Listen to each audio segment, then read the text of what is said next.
Bismillahirrahmanirrahim. Assalamualaikum warahmatullahi wabarakatuh. Ke bawah Duli Yang Maha Mulia Paduka Seri Baginda Sultan Haji Hassanal Bolkiah Muizzaddin Wad Daulah Ibni Almarhum Sultan Haji Omar Ali Saifuddin Saadul Hariwaddin, Sultan dan Yang di-Pertuan Negara Brunei Darussalam telah berkenan menghantar titah perutusan tahniah kepada ke bawah Duli Yang Maha Mulia Sultan Haitham bin Tariq, Sultan Oman dan kerajaan serta rakyat Kesultanan Oman bersempena dengan ulang tahun Hari Kebangsaan Kesultanan Oman.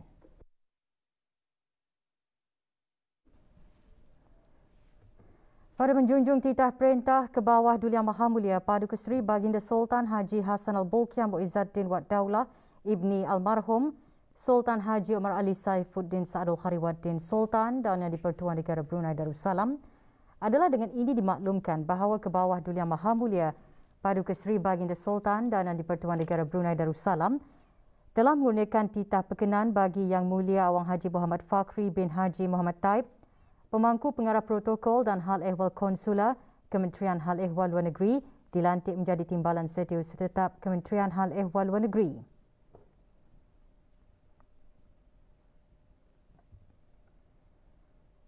Tarikh pelantikan pegawai tersebut berkuat kuasa mulai hari Khamis 13 hari bulan Rabiul Akhir 1443 bersamaan 18 hari bulan November 2021.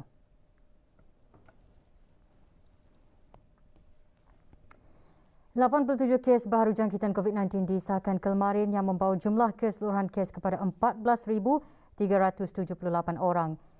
Yang berhormat Datuk Seri Setia Dr. Haji Awang Muhammad Isham bin Haji Jaafar, Menteri Kesihatan memaklumkan perkara tersebut semasa sidang media situasi terkini jangkitan COVID-19. Menyertai sidang media di Dewan Al-Afiah Kementerian Kesihatan yang berhormat Datuk Seri Setia Awang Abdul Muttalib bin Pehin Orang Kaya Seri Setia Datuk Paduka Haji Muhammad Yusof, Menteri Pengangkutan dan Infokomunikasi. Terdapat 4 kluster aktif baru yang telah dikesan yang melibatkan 30 kes. Kluster-kluster baru ini adalah merupakan kluster kediaman, di mana satu daripadanya ialah kluster Sweet Lemongrass Staff House. Adalah kluster rumah yang menempatkan pekerja-pekerja syarikat berkenaan. Tidak ada kluster yang ditutup. Oleh yang demikian, jumlah kluster yang aktif adalah 162 kluster. Manakala terdapat 26 kes baru yang masih dalam siasatan bagi mengenal pasti sumber jangkitan. 73 kes telah disahkan sembuh yang membawa jumlah kes yang sembuh di negara Brunei Darussalam kepada 13,786 kes. Manakala jumlah kes aktif ialah sebanyak 494 kes. Di kalangan kes-kes yang sedang ada dalam rawatan, 5 kes adalah dalam kategori 5 dan sedang dirawat di unit rawatan intensif. Kesemua mereka memerlukan bantuan mesin pernafasan ataupun artificial ventilation. Sementara itu tidak ada kes lain yang dikategorikan dalam kategori 4, iaitu yang di bawah pemantauan rapi dan memerlukan bantuan oksigen. Menteri Kesihatan juga mengongsikan pada 16 November 2021, 7,307 orang menerima suntikan vaksin COVID-19. Ini adalah termasuk 3,178 daripada golongan remaja berumur 12 ke 17 tahun. Oleh yang demikian, di bawah program vaksinasi kebangsaan, seramai 390,657 orang yang telah menerima satu dos vaksin COVID-19, iaitu 90.9% daripada jumlah penduduk negara. Manakala 308,965 orang telah melengkapkan 2 dos vaksin COVID-19, iaitu 71.9% daripada jumlah penduduk negara. Bagi operasi pulih yang dijalankan dari jam 8 malam hingga 4 pagi tadi, sebanyak 13 pelanggaran arahan telah dikeluarkan denda kompaun di seluruh negara, di mana 10 daripadanya adalah pelanggaran arahan untuk berada di rumah.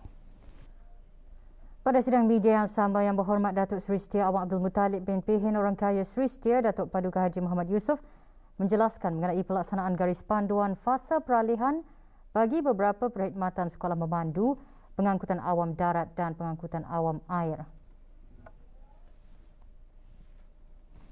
Pertama, pembukaan sekolah-sekolah memandu, latihan dan ujian memandu. Sebanyak 23 pengusaha sekolah-sekolah memandu akan turut beroperasi semula di mana seramai 308 orang pelajar dari keempat-empat daerah sedang menantikan ujian praktikal memandu. Pelajar-pelajar akan diberikan peluang untuk membuat latihan praktikal memandu bermula 20 hari bulan November 2021 bagi memastikan kesediaan untuk menjalankan ujian memandu yang dijadualkan bermula 27 November 2021 mengikut penjadualan yang telah ditetapkan. Sebanyak 318 slot untuk ujian praktikal memandu telah disediakan bermula 27 November 2021 hingga 31 Disember 2021 dengan 15 slot ujian sehari di Kompleks Litar Memandu Sungai Akar dan cawangan JPD di daerah-daerah yang lain. Slot ujian praktikal akan diuruskan oleh sekolah memandu masing-masing.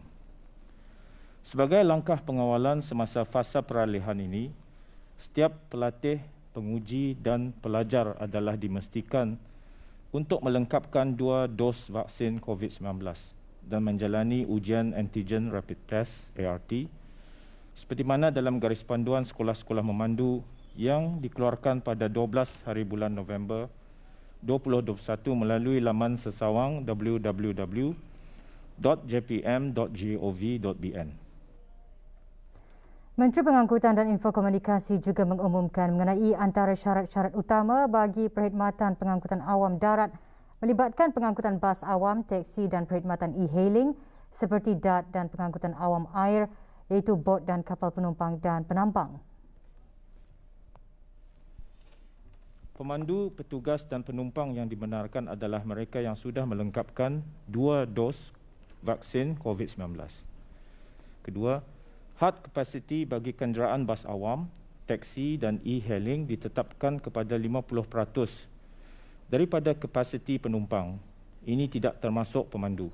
Sebagai contoh, bagi teksi dan e-hailing, jika muatan kenderaan adalah untuk 5 orang, hanya 2 orang penumpang yang dibenarkan. Manakala bagi kenderaan yang mempunyai muatan tempat duduk untuk 7 orang ataupun 7-seater, maka had penumpang adalah seramai 3 orang. Begitu juga bagi sebarang pengangkutan awam air, had kapasiti adalah 50% daripada kapasiti penumpang dan ini tidak termasuk pemandu. Dan akhir sekali, hanya penumpang yang mempunyai kod Blue Health berwarna hijau atau kuning sahaja yang dibenarkan menaiki pengangkutan awam berkenaan. Garis panduan penuh mengenai perkhidmatan pengangkutan awam darat dan pengangkutan awam air ini boleh diperolehi dari laman sesawang www.jpm.gov.bn. Pelancaran rundingan perjanjian perdagangan bebas FTA ASEAN-Kanada adalah hasil utama mesyuarat konsultasi Menteri-Menteri ASEAN-Kanada kali ke-10 yang diadakan secara maya. Pelancaran rundingan tersebut merupakan salah satu daripada Priority Economic Deliverables PEDs negara Brunei Darussalam pada tahun ini. Adalah dijangkakan setelah FTA dimuktamadkan, ianya akan dapat memberi impak positif dan meningkatkan perdagangan dan pelaburan dua hala di antara ASEAN dan Kanada. Sebagai FTA pertama dengan Amerika Utara, perjanjian tersebut dijangka menyumbang kepada keluaran dalam negara kasar KDNK ASEAN sebanyak $39.4 bilion Amerika iaitu 1.6% dan KDNK Kanada sebanyak $5.1 bilion Amerika iaitu 0.3%. FTA juga akan memberi ASEAN akses kepada pasaran Kanada yang mempunyai penduduk seramai 38 juta orang dengan KDNK $1.64 trilion Amerika. Mesyuarat konsultasi Menteri-Menteri ASEAN Kanada dipengerusikan bersama oleh Yang Berhormat Datuk Seri Setia Dr. Awang Haji Muhammad Amin Liu bin Abdullah, Menteri di Jabatan Perdana Menteri dan Menteri Keuangan dan Ekonomi kedua, dan Puan Yang Terutama Mary Ng, Menteri Perdagangan Antarabangsa, Promosi Ekspor, Perniagaan Kecil dan Perkembangan Ekonomi Kanada. Mesyuarat disertai oleh Menteri-Menteri Ekonomi Negara-Negara ASEAN, AMS dan Tuan Yang Terutama Datuk Paduka Lim Chok Hoi, Setiausaha Agung ASEAN. Negara Brunei Darussalam diwakili oleh Datuk Seri Paduka Dr. Haji Abdul Manaf bin Haji Matusin, Timbalan Menteri Keuangan dan Ekonomi, Mesyuarat juga mengambil maklum mengenai status kemajuan Pelan Kerja 2021 sehingga 2025 untuk melaksanakan deklarasi bersama ASEAN Kanada bagi perdagangan dan pelaburan JDTI serta status projek pembinaan kapasiti di bawah mekanisme penggunaan pakar untuk perdagangan dan pembangunan EDM dan dasar perdagangan. Mesyuarat selama sehari itu merupakan perundingan tahunan antara AMS dan Kanada, iaitu salah sebuah rakan dialog ASEAN. Mesyuarat juga memberi peluang bagi Menteri-Menteri Ekonomi dan Majlis Perniagaan Kanada ASEAN CABC untuk bertukar-tukar pandangan dan memberikan cadangan mengenai isu semasa berkaitan kesan COVID-19 dan usaha pemulihan ekonomi.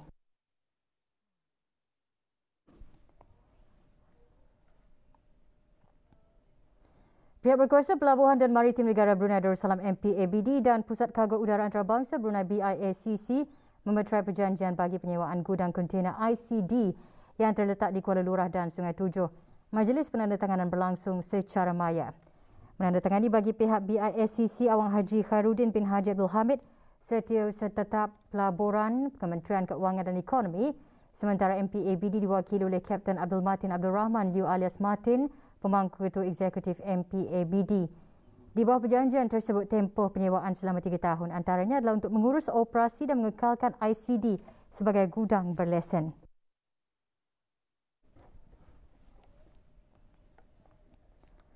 Pelan Ekonomi Negara Brunei Darussalam dan Pelan Indo Ekonomi Digital 2025 dilaksanakan selaras dengan Dasar Perubahan Iklim Negara Brunei Darussalam yang menyokong agenda pembangunan mampan.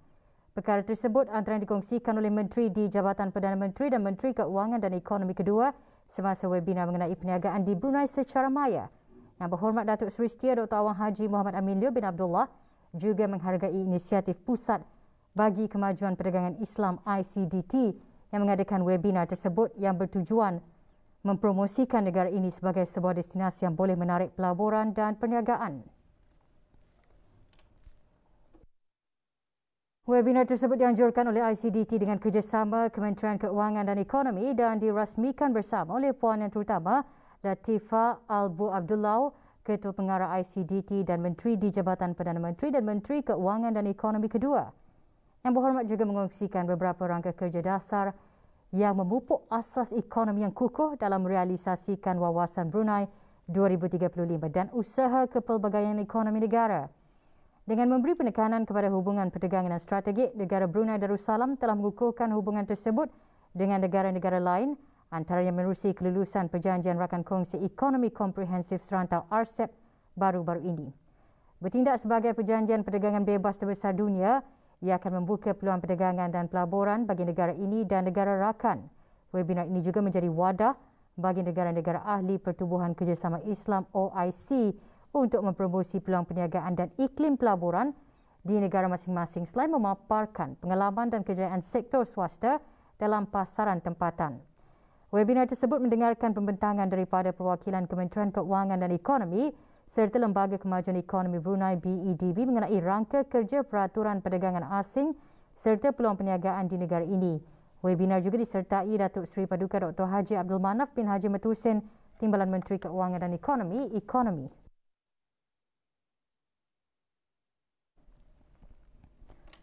Kementerian Kesihatan menerima sumbangan barangan dan kelengkapan tambahan makmal bagi mesin genom sequencing untuk mengembangkan keupayaan tempatan di bidang genomik.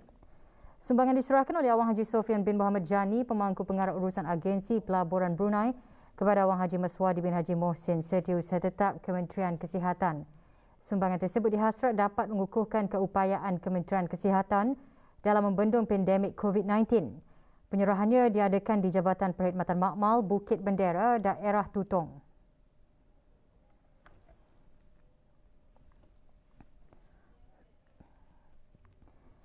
Kerja-kerja pembersihan di beberapa buah masjid, surau dan balai ibadat seluruh negara diteruskan lagi kemarin.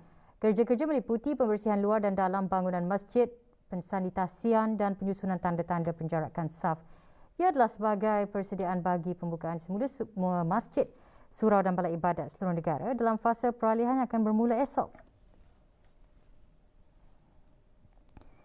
Di daerah Tutong, kerja-kerja pembersihan dilakukan ke atas Masjid Hasan Al-Bolkiah Pekan Tutong, Masjid Haji Abdul Azim Kampung Luagan Duduk, Masjid Pengiran Anak Muhammad Alam Kampung Sengkarai, Masjid Kampung Lubuk Pulau dan Masjid Kampung Benutan. Di daerah Temburong, kerja-kerja serupa dilaksanakan di Masjid Utama Muhammad Saleh, Pekan Bangar.